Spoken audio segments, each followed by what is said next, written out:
Welcome back to Flick Favorites. I'm going to explain an action, horror film from 2015, titled, Navy SEALs vs. Zombies. Spoilers ahead. Enjoy the content. A police officer approaches a suspicious-looking vehicle at the start of the film to inspect it. He takes hold of his flashlight and moves closer. A troop of zombies suddenly appears behind him and begins to approach slowly. Out of nowhere, the three zombies attack and kill him. SEAL Team 6 welcomes A.J. Prescott as their newest member somewhere.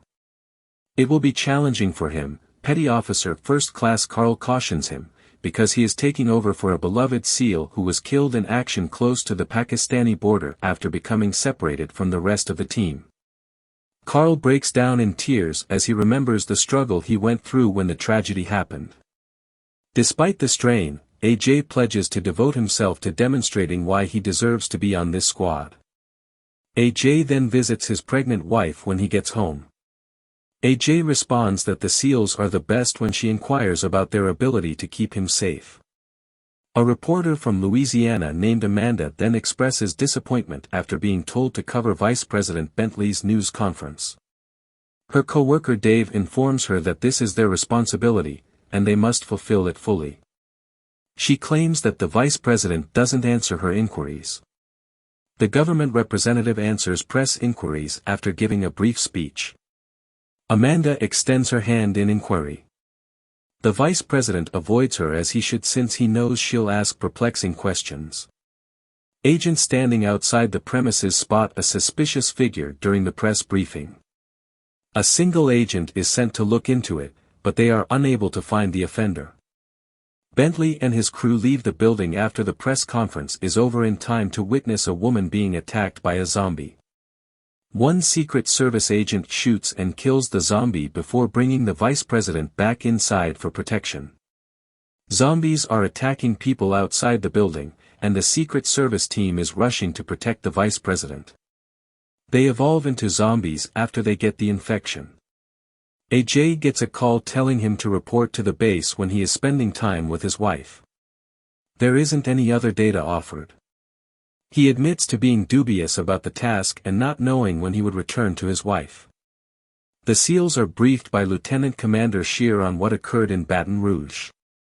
What caused the virus that converts humans into zombies, though, remains unknown. The vice president is in the state capitol, they are reminded. They are also informed that the FBI's elite hostage rescue team was sent in response to a distress call. The crew, nevertheless, has not yet arrived back to give an update. They receive a briefing from Lieutenant Commander Scheer on their mission, which is to rescue the vice president from the Capitol building. The crew is made aware of the scale of the task at hand. The final directives are issued to Lieutenant Pete Cunningham.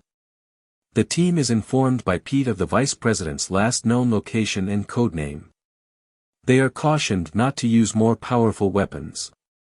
Since they are unable to communicate with Secret Service agents, it is unknown whether the vice president is still in the region. They are nonetheless obligated to go and personally confirm the issue. The SEALs prepare for the operation and land in Baton Rouge by parachute. The crew enters the building, which seems to be deserted, and starts searching it. The crew switches locations in search of the vice president. In the end, Bentley is located by the SEALs, the reporters, and a few agents of the Secret Service. They are informed by the vice president that one of their men has suffered a major injury. Lieutenant First Class, the team's medic, Billy, attends to the vice president before examining the agent in handcuffs. He was apparently bitten by a zombie, and the illness is already manifesting, yet, he has not yet been put to death in the vain hope that there may be a treatment. The former agent loses control and suffocates Pete and Billy. Before things spiral out of control, another agent fires a shot to the man's head at this moment. Pete approaches Commander Scheer to ask when the helicopter that is supposed to evacuate them would arrive.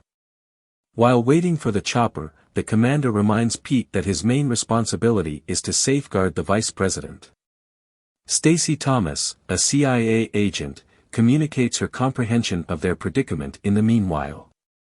Commander Scheer is informed by Agent Thomas that the situation involves a biological attack and that there is an asset nearby who might be able to stop the infection. Her most important item must be evacuated, along with her staff. Their sole chance of making it to safety lies with Scheer's soldiers. Scheer agrees and asks Pete to remain a little while longer since other topics need their help. Additionally, he directs Pete to prevent any infection because doing so would require them to commit murder. They are dealing with a biological agent, Thomas tells Scheer. A zombie-like virus that can turn individuals into weapons. Scheer orders his soldiers to block off the capital's exits and entrances. The only method to prevent the infection is to do it. Pete tells the vice president that in order to get ready for the evacuation, he and his crew must be on the roof. Additionally, he asks whether anyone has been bitten. Margaret, a member of Bentley's staff, seems unwell even though no one admits to having the condition. They cannot determine if she is infected or not since they do not yet understand the phases of infection, so they leave her alive. To refresh up, she uses the restroom. She attempts to wipe the cuts on her hands with water as we learn from this point on. AJ asks for permission to shoot the zombies outside the structure since they are still assaulting people. The vice president's safety is the top priority, Pete tells him, therefore he declines to grant them permission because doing so would endanger their position and cause zombies to begin attacking the structure. One of the zombies moves closer to Chief Petty Officer Travis' position a short while later. He asks for a command, but it's too late for him to respond. He therefore gets bitten. Travis is sent to Billy's assistance, but the officer passes away from the illness. The vice president's staff is attacked by a zombie created by one of the FBI rescue team members. Pete snatches the infected agents back and fires a headshot into the zombie. The arrival of the helicopter is announced to Pete. Dave is persuaded to remain by Amanda because they both have never had a chance like this before. Despite his initial reservations, Dave finally decides to stay.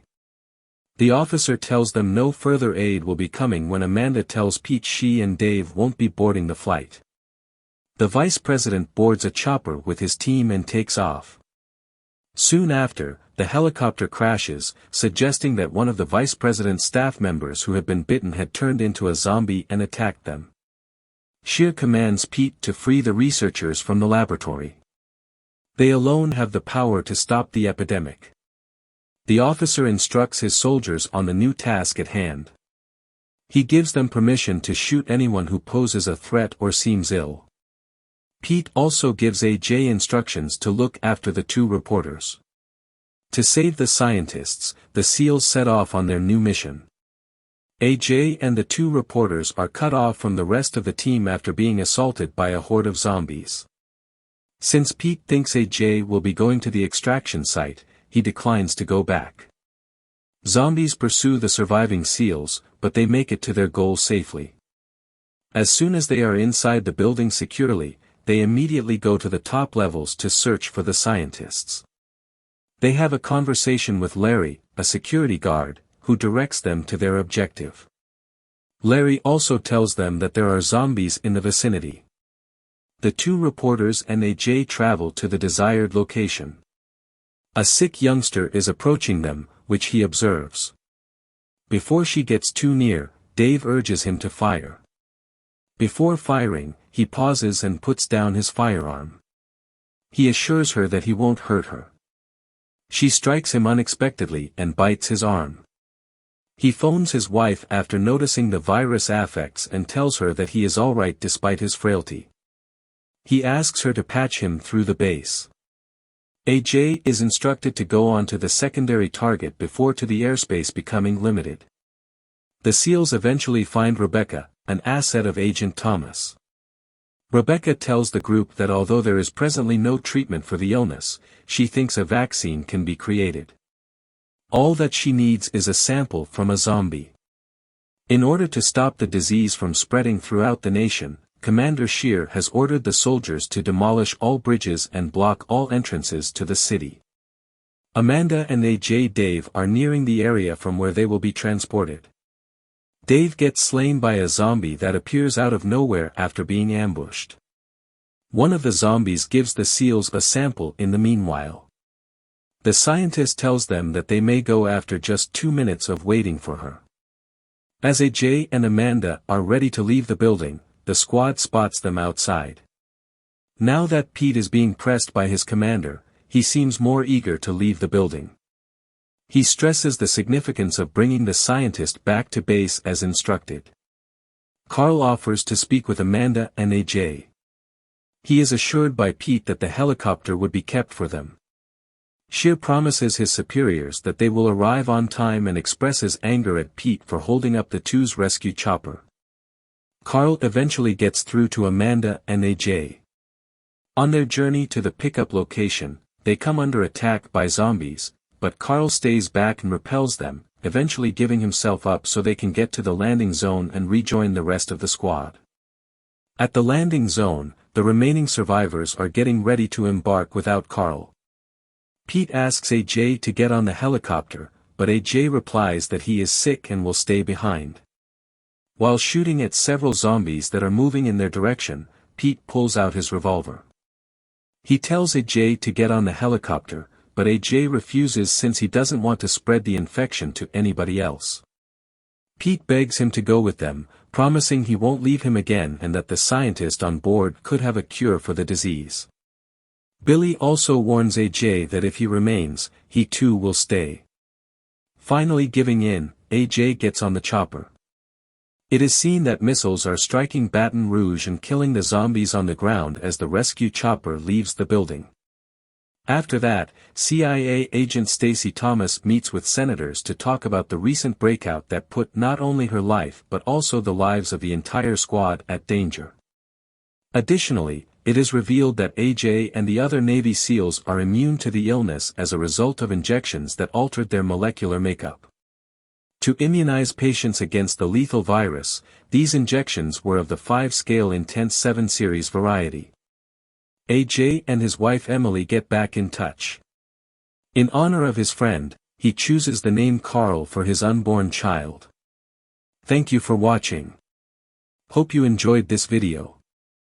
Don't forget to subscribe if you want to stay updated on future videos. Leave a like to support the channel.